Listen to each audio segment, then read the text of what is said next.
울산 주상 복합 아파트 대형 화재 사건 뉴스 추적하도록 하겠습니다. 사회부 조경진 기자 나왔어요. 네. 지금 33층 아파트란 말이죠, 울산에. 네. 지금 전국적으로 저런 고층 아파트들이 되게 많고 실제로 거주하시는 분들 얼마나 불안하시겠어요? 오늘은 좀 피해 보상은 어떻게 되는지 중점적으로 좀 알아봤으면 좋을 것 같은데. 네. 일단 말이죠. 합동 감식을 오늘 못했다면서요. 왜 못했습니까? 앞서 리포트에서 보셨지만 지금 현장이 감식을 진행할 정도로 이 안전성이 확보된 상태가 아닙니다. 네. 현장 취재기자의 이야기를 좀 들어보니까 열기 때문에 곳곳에서 연기가 나기도 하고 이 천장 등에서는 낙하물이 떨어질 가능성도 커 보인다고 합니다. 그래요? 네, 이런 낙하 등 위험 요소는 그물망 펜스 등으로 오늘 중으로 안전 확보가 끝이 날 계획이고요. 이에 따라서 2차 합동 감식 내일 오전 11시에 진행될 예정입니다.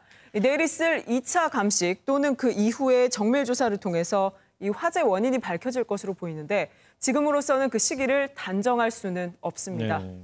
그리고 화재 원인 두고 가장 이야기 많이 나오는 곳이 최초 발화 지점이 어디냐 이건데 여러 가지 이야기들이 지금 나오고 있지 않습니까? 네, 불길이 거셌던 곳이 12층, 28층, 33층이었잖아요. 네. 처음에 그래서 이곳을 중심으로 화재 경위를 살펴봤고 또 일각에서는 화재 초기 당시에 3층에서 처음 불길을 봤다는 주민 신고가 있었다. 또 최초 신고는 12층 에어컨 실외기 쪽에서 연기가 발생했다. 이런 여러 가지 언론 보도가 이어지고 있는데 예. 저희 취재기자가 현장에서 이 만난 주민들 이야기를 들어봤더니 주민 신고서는 사실이 아니다. 몇 층과 몇 층 사이 주민 사이가 좋지 않아서 이 방화가 이뤄진 거다. 담배꽁초 때문이라더라. 이런 여러 가지 이야기들이 나오고 있습니다. 예. 실제로 화재 발생 지점을 단정하긴 아직은 이른 상황입니다. 조금 전에 주민들 이야기는 아직 확인된 건 아니고 취재 기자가 이제 이야기를 들었다는 얘기인 거죠? 네, 그렇습니다. 네. 그리고 말이죠. 이렇게 감식이 늦어지고 있는데 저 피해 주민들 지금 어디서 생활하고 계십니까? 일단 현재는 임시 대피소가 마련이 돼 있는데요. 이번 경우는 아파트 근처에 호텔 3군데 정도로 임시 대피소를 사용하고 있습니다. 예. 그래서 일각에서는 이 부분이 또 논란이 되는 게 통상은 이재미 등이 발생하면은 임시 대피소로 학교 강당 이런 곳을 많이 사용하는데 왜 이번엔 호텔이냐는 겁니다. 네. 이에 대해서 오늘 브리핑에서 답변된 내용을 좀 봤더니 지금 코로나19 사태 때문에 어쩔 수 없는 조치라고 설명을 하고 있습니다. 이 사회적 거리 두기를 해야 되기 때문에 강당이나 이런 곳에 한꺼번에 집단으로 대피를 하게 될 수가 없어서 안전한 장소를 물색했다는 겁니다. 네, 안타깝습니다. 네. 어떤 방역 조치의 일환이다. 호텔을 숙소로 좀 정한 게. 근데 이제 이 호텔비가 이제 또 세금으로 지출이 돼야 되니까 이런 논란이 일고 있는 것 같아요. 그렇죠. 당장은 예산 안에서 이 호텔을 대피소로 꾸린 거다라고 설명을 하고 있는데요. 나중에 이제 감식 결과가 나오고 화재 원인 등이 규명이 된다면 이에 따라 구상권 청구 대상이 될 수도 있기 때문에 이 부분은 지켜봐야 될 것 같습니다. 네.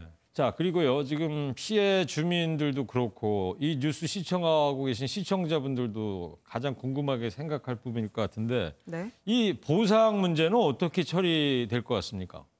이 감식이 끝나고 나면 이에 대해서 이 가입된 보험회사에서 또 감식을 합니다. 그래서 피해 정도에 따라서 보상 절차에 들어가게 될 텐데요. 네. 이 가전제품 등 집계에 대해서는 46억 원, 대물 10억 원, 건물 전체가 460억 원에 해당하는 보험에 가입돼 있는 상태라고 합니다. 아, 저 주상 복합 아파트가요? 네. 이 보험금이 결정이 되면요. 가구별로 실거주자에게 나눠서 지급되는 구조입니다. 그러면 말이죠. 전세 월세에 살던 분들 계시잖아요. 네. 이분들이 보상금을 받아요? 아니면 그 집 주인들이 보상금을 받아요?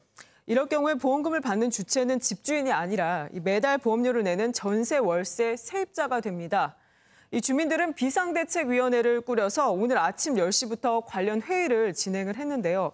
논의 내용이 언론에 공개된 건 아니지만 피해 보상 부분이 상당 부분을 차지할 것으로 보입니다. 네, 날은 추워가는데 정말 안타깝습니다. 그리고 말이죠. 병원에 이송된 주민들 상태는 어떠십니까?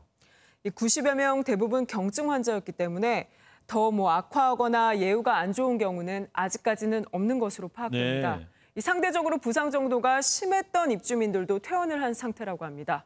가장 큰 걱정은 이 갑작스러운 불의의 사고로 받은 심리적 충격이잖아요. 네. 울산 경찰 당국에서는 이 심리 지원을 위한 별도의 팀을 구성하는 등 입주민들의 마음 치유를 위해서 애를 쓰는 모습입니다. 예. 날도 이제 건조해지고요. 화재 위험이 더 커지는 만큼 고층 아파트에 사시는 분들 이번 사건을 계기로 살고 계신 아파트 대피 시설이나 경로 등 사전에 점검을 해보면 좋을 것 같습니다. 조경진 기자 잘 들었습니다.